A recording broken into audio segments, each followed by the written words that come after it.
मगर मैं एक बुनियादी बात आपके सामने रखना चाह रहा हूं कि मुझे बताएं, इमाम आली मकाम इमाम हुसैन अलैहिस्सलाम ने मैदान करबला में जो इतनी बड़ी कुर्बानी दी, अपना तन मन धन सब कुछ ही राह खुदा में कुर्बान कर दिया, कुछ भी बचा के नहीं रखा। तो जरा सोच के बताएं कि क्या नवासा रसूल की इतनी बड़ी कुर्बानी देने का मकसद ये था कि जब साल के बाद पलट कर मुहर्रम के दिन आए तो मेरे नाना की उम्मती जमा हो जाए और जमा होकर फिर हमारी शहादतों की कहानियां सुने सुनाएं और बस रो दो के घर चले जाएं? क्या ख्याल है, उन्होंने इस मकसद के लिए ये इतनी बड़ी कुर्बानी दी हो? जी, कोई शख्स भी ये कहने को तैयार नहीं है कि उन्होंने इस मकसद के लिए कुर्बानी दी थी। इमाम आली मकाम ने करबला के मैदान में इतनी बड़ी कुर्बानी देकर अपने नाना की उम्मत को जीने का गुर सिखाया है। दीन पर अमल कैसे करना है, दीन पर कड़ा वक्त आ जाए उसकी हिफाजत कैसे करनी है, जीने का और मरने का रंग सिखाया इमाम हुसैन। और अगर हमने उस मकसद शहादत हुसैन को सुना ही ना, समझा ही ना और समझकर अपनी जिंदगी को उसके मुताबिक बदलने की कोशिश ही ना की और सारी जिंदगी सिर्फ शहादत के वाकयात ही सुन के रो दो के चले गए, अल्लाह अजर दे देगा, अजर से महरूम नहीं रहेंगे। मगर इमाम आली मकाम की शहादत और उनकी याद का जलसा करने का हक अदा नहीं होगा, अधूरा रह जाएगा काम। ये ऐसे ही है जैसे देखिए अल्लाह रब्बुल इज्जत ने आसमानों से हमारे लिए एक ही किताब नाजिल की है जिसे कुरान कहते हैं, और ताजदार कायनात सल्लल्लाहु अलैहि वसल्लम ने फरमाया कि जो शख्स इस नाजरा कुरान की भी खाली तिलावत करता है ना, सिर्फ कुरान को नाजरा पढ़े, तो फरमाया अल्लाह रब्बुल इज्जत उसको भी एक एक हर्फ के बदले 10-10 नेकियां अता करता है। कितनी नेकियां अता करता है? 10-10 नेकियां अता करता है।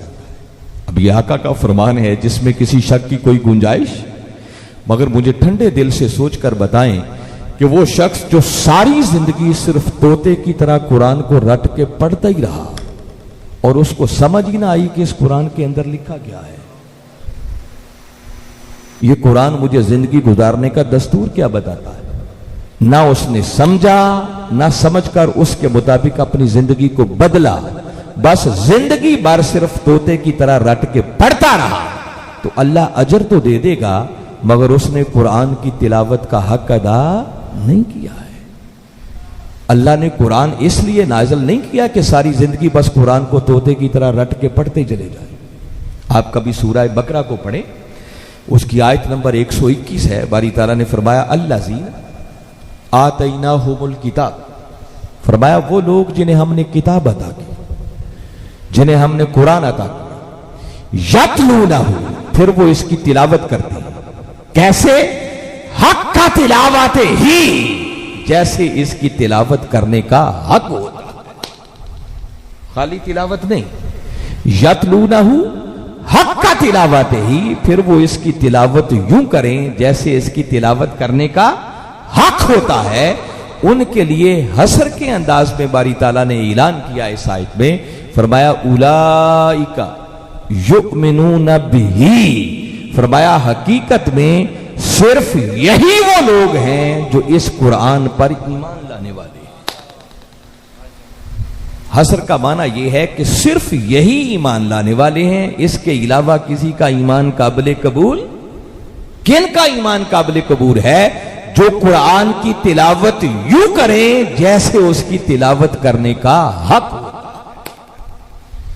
तो मुझे बताएं, जो जिंदगी भर सिर्फ रट के पढ़ते ही रहा, तिलावत हो गई, अजर भी मिल जाएगा, मगर तिलावत का हक अदा, हक तो तब अदा होना था कि वो कुरान से मोहब्बत भी करता, कुरान का अदब भी करता, कुरान की तिलावत को अपना मामूल भी बनाता, सिर्फ साल बाद रमजान में कुरान न खोलता, रमजानी ताल्लुक ना रखता, बल्कि हर रोज कुरान की तिलावत को मामूल बनाता, फिर इस कुरान को समझता और समझने के बाद उसके मुताबिक जब अपने आप को बदल लेता तो तब जाकर कुरान की तिलावत का हक अदा।